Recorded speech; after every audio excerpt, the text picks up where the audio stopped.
Welcome to the Bot Signal, your home for news and views about messenger chatbots. Here's a question that I get asked an awful lot. Do I have to start from scratch writing my bot? No, you don't, grasshoppers, but repurposing is something you must do if you know your platform really well. Meaning, you can totally repurpose some of that video, some of those blog posts, a little bit of audio.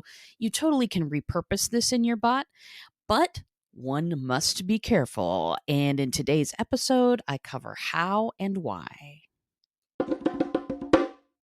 Okay, so here we go. I'm going to talk about the different kinds of elements you can repurpose in your bot. I'm going to talk about the requirements of each, and then I'm going to give it what I call the tweak factor. Yes, the tweak factor. How hard are you going to have to work to get this particular element inside your messenger bot? So no worries if you don't have a paper and pencil right now. I'm going to make up a little graphic and toss it in the show notes for you so that you can have this information at your fingertips when you would like. So without further ado, here we go. First of all, repurposing video in your bot. You can totally do this. What you need to have, the requirements are, it has to be 25 gigabytes or less. And you really want it to be the least that it can be. Most people look at Messenger on their phone, so the resolution doesn't matter quite as much. And B, you don't want that thing taking 3 days to download. You just do not want that.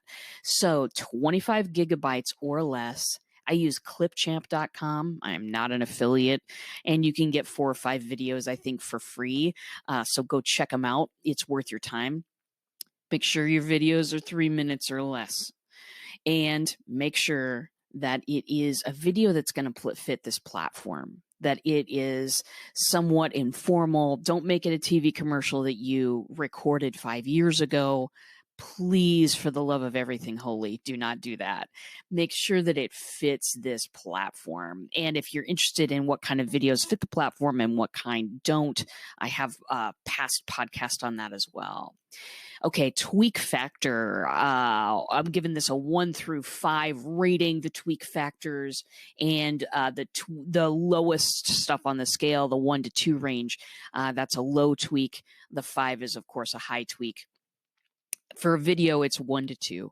Depends on how long it takes you to squish it into less than 25 gig and 3 minutes or less.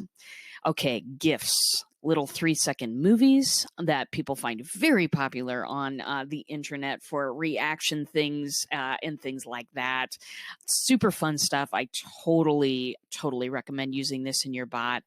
Make sure your GIF is in an MP4 format. This is not the typical format that they will give you anymore for some reason. Folks, when you download a GIF, they want to give you 1,000, like each frame of the GIF for some reason. Very annoying, but type in make a GIF on the internet, it will take you to Giphy, and you can take those photos that they give you and upload it and make it into a proper GIF. MP4 format is what you need. I'm giving that a tweak factor of 1. I have a little library of GIFs that I use, and it's really not that hard to turn it back into something usable. Okay, moving on to images. Preferably rectangular images so people don't have to scroll, because they don't necessarily love scrolling all that much. And minimal words on the images. Do not make it something they have to squint to read. I go with 6 words or less on my images no matter what. And that has served me well. Tweak factor, I'm going to give this a 1 to a 2. A 2 if you haven't really been exposed to creating your own graphics before. But if you know that world already, tweak factor on an image is 1. Okay, PDF. You can totally upload a file into a Messenger bot, no problem at all. Just be careful about one thing. Don't put any punctuation in that file name. no punctuation, please. Found this out the hard way. A client of mine kept sending me a little preview, and she could not figure out why there was a string of ugly characters in the place of where her file name needed to be on a PDF. Make sure you don't have any apostrophes, any punctuation at all in that title. And that PDF will come through just fine for you. Tweak factor on this, definitely a 1. Okay, next up, Bitmoji. You can totally repurpose Bitmoji into your bot anytime. I totally recommend it and use it myself quite a bit.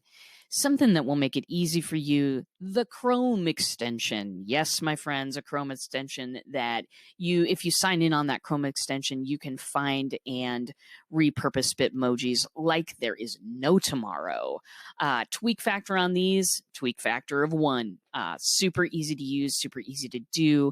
Makes your bot fun and personal all at the same time. Okay, now audio. Audio is a great thing to repurpose in your bot. Hey, you know I love audio. I'm talking to you right now on audio.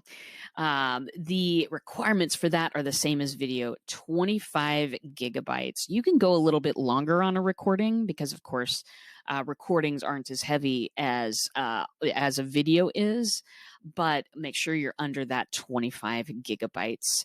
And I'm going to give the tweak factor on this. I'm going to give it a 1 to 2 again. It depends on how familiar you are with audio. And how many takes it takes, right? So very good. Now, a couple of things that people like to repurpose that are much harder than normal. Emails and blog posts. Yes, my friends, those can totally be repurposed into a bot. It takes a lot of tweak factor to get those rolling. And that's okay. You can totally do this. What I suggest, if you are going to repurpose an email, onboarding train, or blog post that you wrote a couple of years ago, I recommend that you do this. Don't do this by doing surgery. Okay. Don't cut out this sentence and add this sentence and, cut out this sentence. And it's too hard. Do this for me. Get a stack of Post-it notes. Everybody has a pile of those laying around. Grab a pen. And for each Post-it note, write the main idea of the paragraph that you're looking at. And then shut off your computer and write the bot from there. Write the bot from that stack of Post-it notes, whether you got 4 or 5 of them, have main ideas on them, and then write from there. Keep it simple, keep it conversational, and you can't go wrong. I have tried it both ways. I've tried it by looking at the blog post and going, okay, how am I going to do this? I've done this for clients. I've done this for myself. Easiest way is to get away from that wall of text as soon as you can, because you're going to be constantly trying to pull from that, and you don't want to do that. So very good. That's what I have for you today. Hope everything is well with you, and I will see you in a bot. Thanks for listening today. You can find full episodes of The Bot Signal on your favorite podcast player. And if you have the Anchor app, stop in, ask me a question, leave me a voice message, and I'll include it on my next show. If you're completely new to bots and you don't know what's going on there, visit me at checkoutmybot.com. Start a conversation with me, take my free mini course. It's all available. Thanks a lot, and I'll see you in a bot.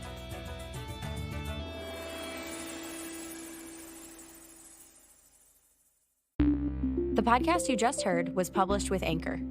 Got something you want to say to the creator of this show? Send them a voice message using the Anchor app, free for iOS and Android.